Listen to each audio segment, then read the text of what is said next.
Star మా నుంచి ఒక ప్రోమో విడుదలైంది. ఆ ప్రోమోని కానీ మనం ఒకసారి చూసుకున్నట్లయితే బిగ్ బాస్ హౌస్లో ప్రత్యేకంగా నిఖిల్ గురించి అలాగే సోనియా గురించి చెప్పనవసరం లేదు.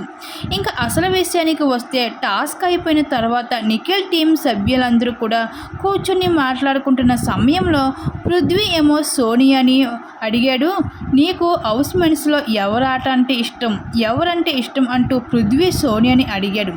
దీనితో సోనియా ఏమో నిఖిల్ పక్కన కూర్చుని నాకు నిఖిల్ అంటే చాలా ఇష్టం, ఎందుకంటే తను ఉండే తీరు కానీ తను మాట్లాడే విధానం కానీ ఏదైనా సరే పర్ఫెక్ట్గా ఉంటాడు. అంతేకాదు నేను ఎప్పుడైనా వాడి మీద కోపం పడితే 100 సార్లు సారీ చెప్తాడు నాకు. అలానే టాస్క్ అనగానే ఎవరైనా అయినా సరే బాహుబలిగా అవతల వాళ్ళు ఎత్తిపడేస్తారు. అందుకే నాకు నిఖిల్ అంటే చాలా ఇష్టం అంటూ పృథ్వీతో అయితే తేల్చి చెప్పేసింది ఇక్కడ సోనియా. మరి సోనియా మాటలపై మరి నిఖిల్ ఏమనుకుంటాడో చూడాల్సిందే.